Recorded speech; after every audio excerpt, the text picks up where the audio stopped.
पता है जब दुर्योधन ने युधिष्ठिर को द्यूत में हराकर पांडवों को 12 वर्ष के लिए वनवास और 13वें वर्ष में अज्ञातवास पर भेज दिया था। तब अज्ञातवास शुरू होने पर वे चित्रकूट के जंगलों में भटक रहे थे और कई दिनों तक उन्हें पानी न मिलने के कारण उन्हें बहुत जोर से प्यास लग रही थी।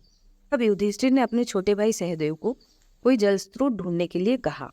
स्रोत मिल जाने पर प्यास से बेहाल सहदेव पानी पीने लगते हैं। तभी स्रोत से एक आवाज आती है, मेरे प्रश्नों के उत्तर दिए बिना तुम ये जल नहीं पी सकते। सहदेव उसे मन का भ्रम समझकर पानी पी जाते हैं और वहीं अपने प्राण त्याग देते हैं। कुछ समय बीत जाने पर युधिष्ठिर नकुल को भेजते हैं। वे भी उस आवाज को नजरअंदाज कर पानी पीने लगते हैं और प्राण त्याग देते हैं। फिर अर्जुन वहां आते हैं और जिसने भी उनके भाइयों के प्राण हरे उसे युद्ध के लिए ललकारते हैं। जिसके उपरांत जल स्रोत से एक आवाज आती है और वहां से एक यक्ष निकलता है।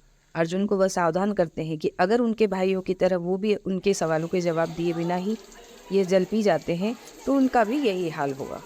इस तरह अर्जुन भी यक्ष के प्रश्नों के जवाब दिए बिना ही पानी पी लेते हैं और वो भी अपने प्राण त्याग देते हैं। फिर वहाँ भीम आते हैं और भीम भी वही सब दोहराते हैं।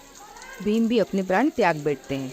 समय बीत जाने पर युधिष्ठिर स्वयं वहाँ आते हैं और अपने चारों भाइयों की यह दशा देखकर एकदम सहम जाते हैं और उन पर पानी डालने के लिए जल स्रोत से के पास जाते हैं। उन उन्हें भी रोक देते हैं और उनसे कहते हैं कि पहले मेरे प्रश्नों के जवाब दो, तभी तुम अपनी प्यास बुझा पाओगे और अपने चारों भाइयों को बचा पाओगे। यक्ष अपने प्रश्न पूछना शुरू कर देते हैं।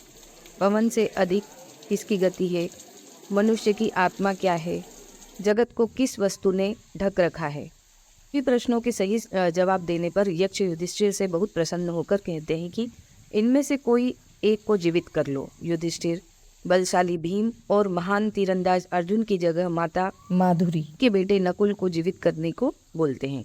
जिस पर यक्ष प्रसन्न होकर युधिष्ठिर के सभी भाइयों को जीवित कर देते हैं। युधिष्ठिर उनसे ये पूछते हैं कि आप असली में कौन हैं, क्योंकि यक्ष जीवनदान नहीं दे सकते। तब यक्ष अपने असली रूप में आते हैं और बोलते हैं कि वे धर्मराज हैं, युधिष्ठिर के पिता, और उनकी परीक्षा लेने के लिए आए। ये जगह मध्य प्रदेश के एक बहुत खूबसूरत आश्रम के पास है, जिसका वीडियो हमने पहले से ही डाल रखा है। आप चाहें तो वो भी देख सकते हैं।